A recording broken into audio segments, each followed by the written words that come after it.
नमस्कार, मी पंजाब डक मी आहे माझ्या शेतामध्ये आणि पाहू शकता की ही संपूर्ण मशागत करून ठेवलेली आहे. तर हे असं मशागत करतो आणि या ठिकाणून माझ्या महाराष्ट्रातल्या शेतकऱ्याला अंदाज देणार आहे. माझ्या महाराष्ट्रातल्या शेतकऱ्याला सांगू इच्छितो, तुम्ही काय करा, 6 तारखेपर्यंत म्हणजे आज आहे 5 जून, म्हणजे 6 तारखेपर्यंत तुम्ही शेतीची कामे करून घ्या.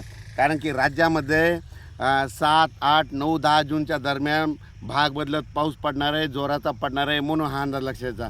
पण 6, 7, 8, 9, 10चा जून प्रत्येक गावाला एकदा पाऊस येऊन जाणार आहे, म्हणून हा अंदाज लक्षात घ्यायचा. पण राज्यातल्या सर्व शेतकऱ्याला सांगू इच्छितो की हा पाऊस पूर्व विदर्भ, पश्चिम विदर्भ, दक्षिण महाराष्ट्र, उत्तर महाराष्ट्र, कोकणपट्टी, खानदेश, मराठवाडा सगळीकडे पाऊस पडणार आहे, म्हणून हा अंदाज लक्षात घ्यायचा. पण राज्यातल्या सर्व शेतकऱ्याला सांगू इच्छितो की राज्यामध्ये त्याच्यानंतर 13 तारीखमध्ये 13 जून, 15, 13, 14, 15, 16, 17च्या दरम्यान राज्यात जोराचा पाऊस पडणार आहे, मुसळधार पडणार आहे, म्हणून हा अंदाज लक्षात घ्यायचा. पण राज्यातल्या सर्व शेतकऱ्याला सांगू इच्छितो की राज्यात आजपासून सांगतो की 5 तारखेपासून आज बऱ्याच भागात पावसाला सुरुवात होणार आहे. 6 जूनला आणखी खूप ठिकाणी पाऊस सुरू होणार आहे. 7ला आणखीन बराच भाग व्यापणार आहे.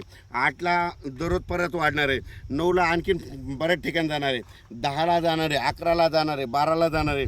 म्हणजे सांगायचं झालं तर पाऊस आता हळूहळू सुरू झाला, म्हणून हे लक्षात घ्यायचं. पण 7, 8, 9चा थोडा जास्त पडणार आहे आणि 13 ते 18चा मात्र जरा खूपच पडणार आहे, म्हणून हा अंदाज लक्षात घ्यायचा. ज्यांच्या शेतकऱ्याचं शेतं दुरुस्त करायचे राहिले असतील, तुम्ही अनेक 2-3 दिवस राहिले, या 2-3 दिवसामध्ये शेतं दुरुस्त करून घ्या. पाहू शकता मी हे संपूर्ण असं शेत सगळं दुरुस्त केलं आहे. आता थोडा पाऊस पडला आणि रान आंधळ झालं की लगेच पेरणीला सुरुवात करणार आहे. आणि ज्यांना असं म्हणजे रान आंधळ नसलं झालं तर तुम्ही पेरणीची नंतर पेरू शकता. ज्यांच्या जमिनीमध्ये ओल आहे तुम्ही पेरू शकतात, हे देखील सांगू इच्छितो.